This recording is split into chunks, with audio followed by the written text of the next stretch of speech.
What's happening, everybody? It's Peter here, hanging out in the garage. It's very chilly in here tonight. If you live in the Southeast, you know what I'm talking about. We went from like 73 degrees the other day to it was like 28 frost on the windshield when I woke up this morning. So a little bit of a shock to the system for both people and the bass, but we're rolling through it. It feels like wintertime finally. Tonight I wanted to do a quick Chatterbait trailer discussion, something I've been thinking about doing for a while. Haven't gotten around to it, but I was going through some Chatterbait stuff and thought I might as well knock it out.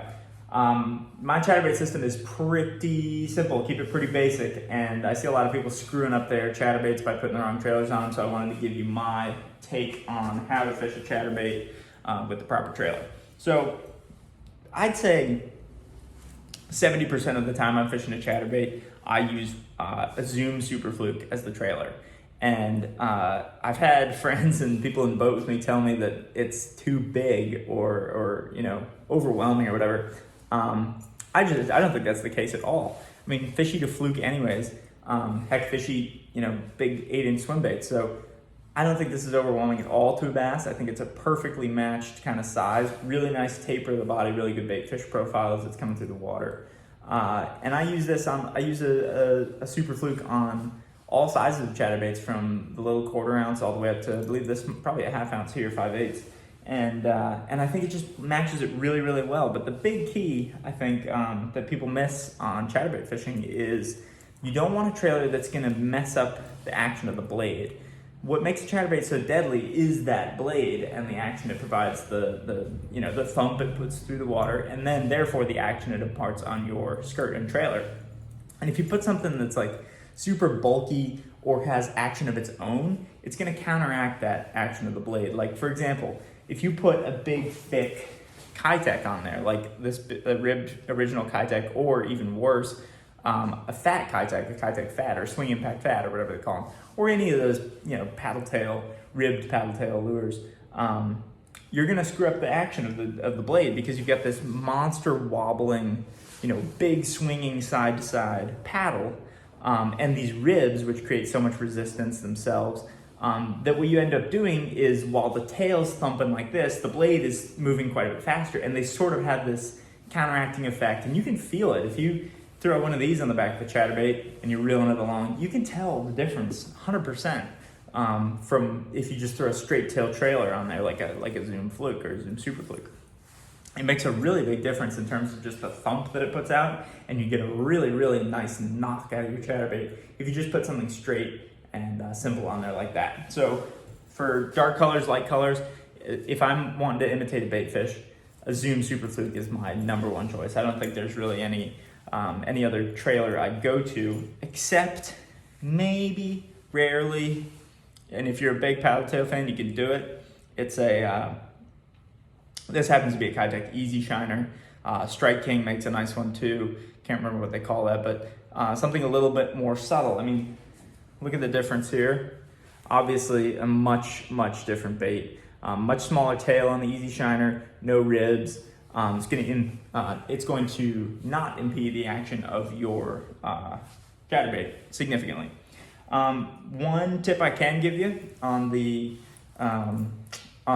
Fluke, when you rig it up, bite the head of the Fluke off. You can see, I may not have even bitten this one off far enough.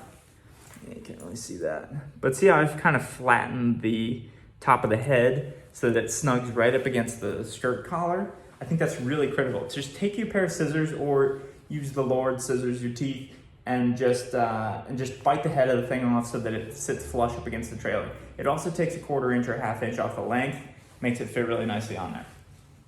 As far as colors go, keep it pretty natural. Bait fish on bait fish generally works. If you're using a darker color skirt, you can experiment a little bit more, and I experiment with this a little bit too. Like, this just happens to be chartreuse on pearl, white chartreuse, pearl chartreuse. But this is a combo I'm catching a lot of fish on. It's a black and blue skirt, but it's kind of a sun gill, kind of bluegill colored trailer. And I think it just provides a really nice contrast. Basically, you've got this really natural colored trailer, and then the dark skirt just kind of gives it an extra shadow, gives it an extra boost for those fish to pick it up in the muddy water. And then, of course, you can play around with dyes and all that good stuff too. But that's like 70% of the time, I'd say. That's my go-to Chatterbait trailer. The other 30% of the time is when I'm fishing either muddy water or I'm fishing at night. And that's when I go to a beaver or a craw style trailer.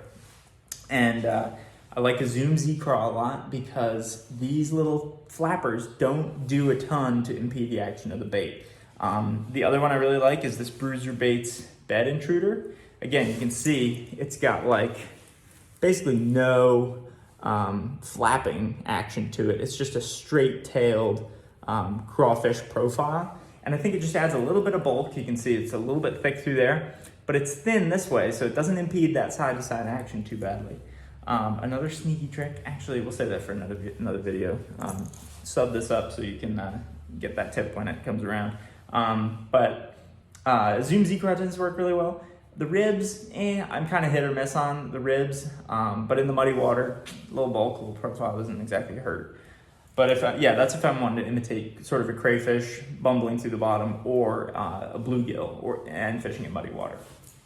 Those are pretty much the two routes I go with a chatterbait trailer. I go with a subtle craw style trailer or with a Zoom Super Fluke. I know a lot of people are fans of the Zako Yamamoto, which I guess was built, specifically for a jackhammer or a chatterbait.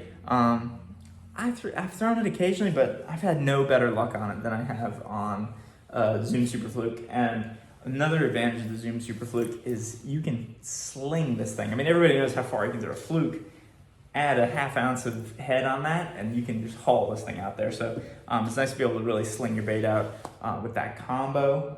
In terms of craws, don't screw it up by, I'll be right back, putting something with a lot of stuff on it, like a what is this, a brush hog or a baby brush hog. It's got all this crud on it. It's got these big flappers. It's got the ribbon tail. It's got extra legs. No need to do that. It's just going to mute the action of your bait. Same thing with like a chigger craw or like this crazy legs chigger craw. No need to throw something like this on a chatterbait, just because it's going to mute the action of your blade, and the blade is what makes a chatterbait chatter, what makes a chatterbait a chatterbait. So yeah, I think that's all. Those are my thoughts on chatterbait trailers tonight, and I hope you enjoyed the video. Hopefully it helps you catch a couple more bass. And yeah, tune in for the next one. Hit that sub. We'll see you later.